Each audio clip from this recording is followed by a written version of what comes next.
রোজ রোজ তেল মশলাদার নাস্তা না খেয়ে এবার নাস্তায় আনুন নতুন একটি স্বাদ।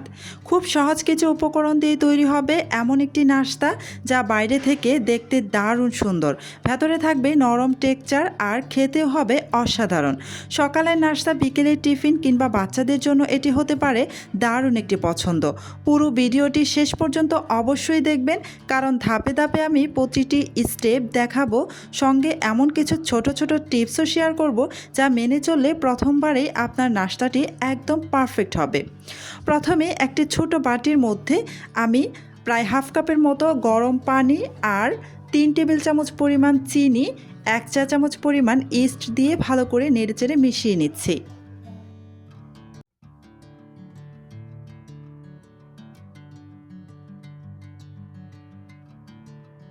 এবার ঢেকে রেখে দেব প্রায় 5 মিনিটের মতো।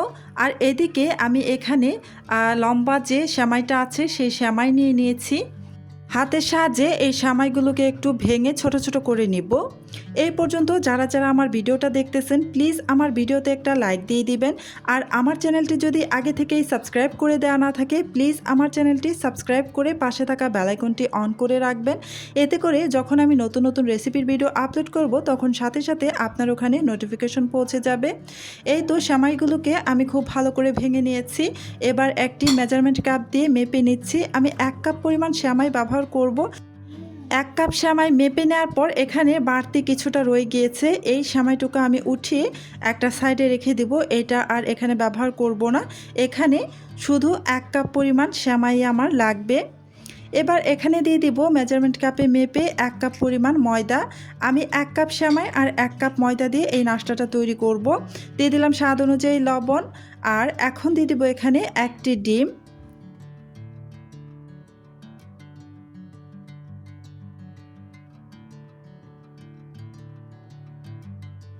সবগুলো উপকরণ দেওয়া হয়ে গিয়েছে। এবার আমি যে ইস্ট মিশিয়ে রেখেছিলাম পানির মধ্যে, এই যে দেখুন, ইস্ট কিন্তু প্রায় 5 মিনিট পর খুব ভালো করে অ্যাক্টিভ হয়ে গিয়েছে। এভাবে উপর থেকে যদি অনেক বেশি ফেনা ভাব দেখেন, তাহলে বুঝে নেবেন ইস্ট খুব ভালো করে অ্যাক্টিভ হয়ে গিয়েছে। এই ইস্ট মিশ্রিত পানিটা আমি এই সেমাইয়ের মধ্যে দিয়ে হাতের সাহায্যে খুব ভালো করে মেখে নিচ্ছি।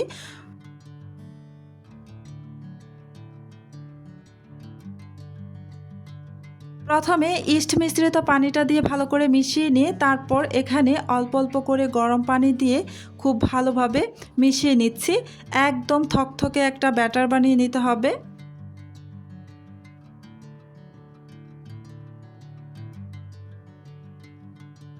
পানিটা কিন্তু আমি খুব বেশি গরম নেইনি, এখানে হালকা কুসুম গরম পানিটা ব্যবহার করতে হবে। খুব বেশি যদি গরম পানি নেন তাহলে কিন্তু ইস্ট ভালোভাবে কাজ করবে না। থকথকে একটা ব্যাটার আমি তৈরি করে নিয়েছি। এবার এই ব্যাটারটাকে অন্য একটা পাত্রে নিয়ে নিচ্ছি। যেহেতু এই ব্যাটারটা ফুলে উঠবে, সেহেতু একটা বড় পাত্রে আমি নিয়ে নিলাম। এবার এই ব্যাটারটাকে আমি ঢেকে রেখে দিব প্রায় 40 মিনিটের মতো।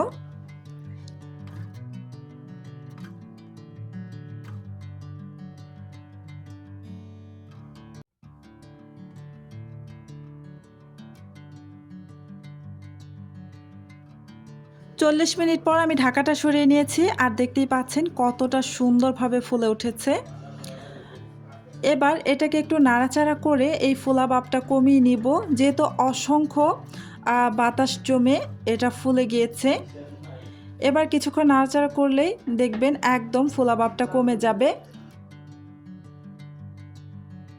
মিশ্রণটা অনেক বেশি ঘন, তাই এখানে আমি সামান্য একটু পানি ব্যবহার করব। পানি দিয়ে আমি থকথকে একটা ব্যাটার বানিয়ে নিব। শুরুতে যেমন থকথকে ছিল, এটা প্রায় 40 মিনিটের মতো রেস্টে রাখার ফলে এটা কিন্তু অনেকটাই ঘন হয়ে গিয়েছে।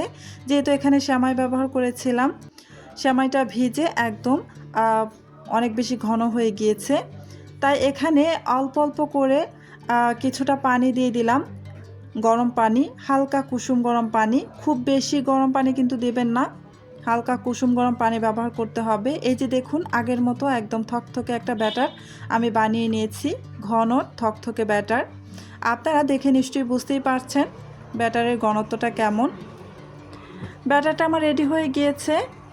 এবার আমি নাস্তাগুলোকে বানানোর জন্য চলে যাব চুলায়। চুলায় আমি আগে থেকে একটা প্যান বসিয়ে খুব ভালোভাবে গরম করে রেখেছিলাম, একদম লো আঁচে রেখে গরম করে নিয়েছিলাম। প্যানের মধ্যে কিন্তু আমি এক ফোঁটা তেলও দেইনি, একদম তেল ছাড়া এই নাস্তাগুলোকে আমি ভেজে নেব। আমি ছোট একটা সস বাটির মধ্যে কিছুটা ব্যাটার নিয়ে তারপর দিয়ে দিলাম প্যানের মধ্যে। এভাবে যদি দেন যে কোনো একটা ছোট বাটি মাপ করে, তাহলে কিন্তু প্রত্যেকটা নাস্তা একই রকম দেখতে হবে, মানে একই সাইজের হবে। এই তো চুলার আঁচ একদম লো আঁচে রেখে প্রায় 4 মিনিটের মতো রেখেছিলাম। এটা কিন্তু আর উল্টানোর প্রয়োজন নেই। এই যে 4 মিনিট পর আমি এটাকে নামিয়ে নিয়েছি। সেমভাবে আমি আপনাদের আরও একটি বানিয়ে দেখিয়ে দিচ্ছি। আমি এই যে ছোট সস বাটির মধ্যে ব্যাটার তুলে নিয়ে তারপরে এই যে ব্যাটারটা প্যানের মধ্যে দিয়ে দিলাম। এভাবে করলে একদম প্রত্যেকটা নাস্তা একই রকম সাইজের হবে। যাই হোক, এবার ঢাকনা দিয়ে ঢেকে আমি প্রায় 4 মিনিটের মতো রেখে দিব। চুলার আঁচ একদমই লোতে থাকবে, কোনোভাবে বাড়ানো যাবে না বা মিডিয়ামেও রাখা যাবে না। প্রায় 4 মিনিট ঢেকে রাখার পর দেখুন কত সুন্দরভাবে এই নাস্তাগুলো উঠে আসে। এই নাস্তাটা হয়ে গিয়েছে।